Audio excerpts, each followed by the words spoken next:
Jo. Vyjdejte, pamětný do protáh. My si uděláme specialitu míchaný vajíčka, chcete-li a světlý. Na plávičku jsme si dali sádon, tentokrát to bude na salátě, ne na másle. Opatrně si nakrájeme cibuli, olopáme, ale to vyšetřím se dál, musíme to dát rychle. No.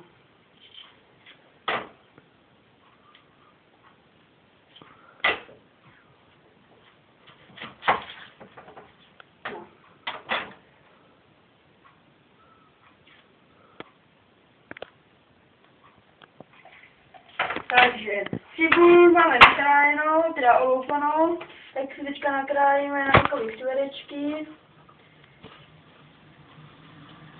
Opatrně vyřízete.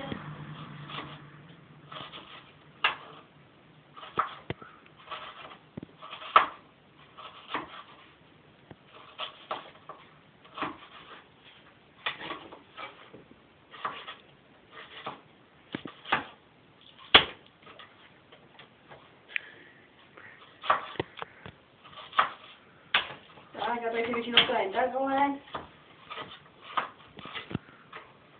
Tak. No. Mezi tím si zapálíme plotny, aby se nám může sádno pěkně rozpalovat. Já si mám tu. Tak.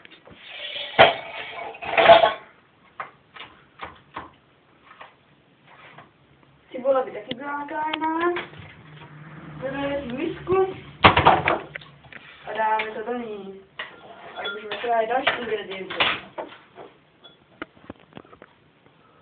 Další ingredienci bude toto čínské zelí. Salát. Čínský salát.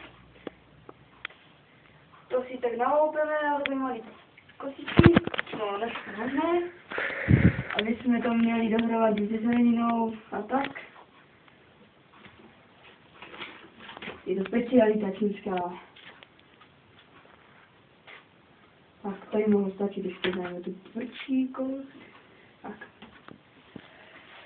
Pak si nakrájeme obyčejný kynutý knedlík. Stačí jenom trošku. To se bude opíkat nad tím, jako když si dáváte rovně do polévky. Opíkaný. Stačí ho chvíli trošku. Dáme do ledničky, která nefunguje.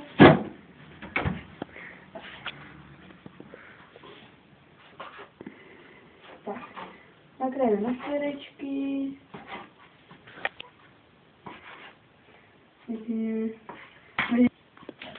Takže knedlu už máme hotovo, takže už by se cibuli mohli tam pomalu dávat do toho zelí, tady salát.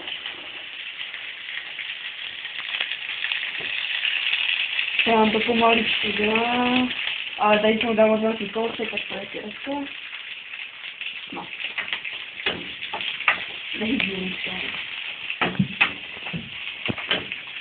Mezi tím si dobijeme 3 vajíčka, to nám bude stačit pro ukázku.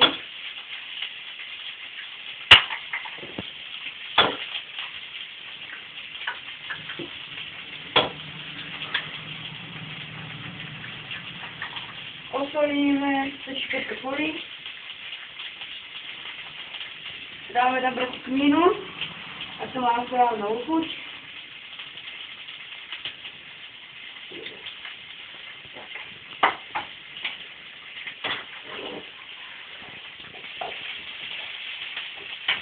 Zamícháme.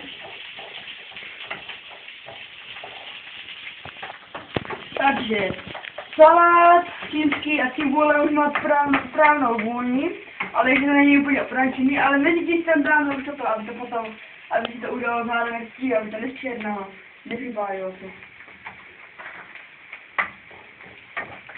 Musíme to pořád míchat, aby se to nevypálilo, protože jinak by to bylo k ničemu. Samozřejmě si tam můžete dát ještě nějakou vysokinu, nebo prostě to, co máte rádi, míchané vajíčka. Mezi tím si nachytám talířek. Vidičku, vole, prostě co tak k tomu potřebujete.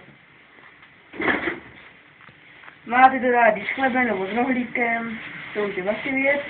Já to mám dát s rohlíkem. Se dvouma.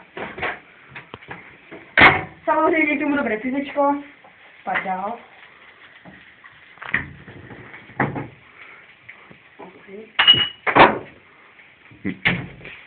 No.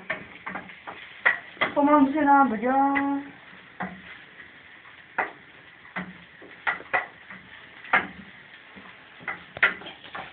Takže, všechno se nám pěkně oprančilo, možná vytečilo tak minutku, ale na to už je jedno. To už si dáte doma, mně to tak stačí. Můžeme si vajíčka, trochu ještě promícháme, a to tam není to. A vylijeme. A i když začneme míchat.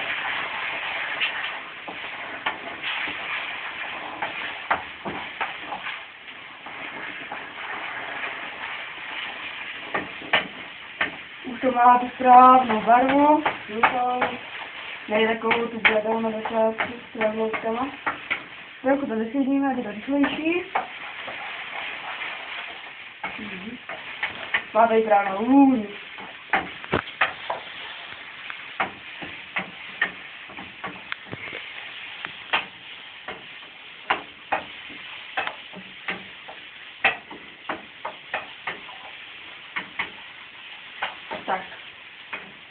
Tak, pro dnešek hotovo. Ingredienty více, když se podívejte na internet. A hlavně v úterý poslouchejte rádio Impuls, abyste viděli, že spolu v neděli zase uvaříme. A tak.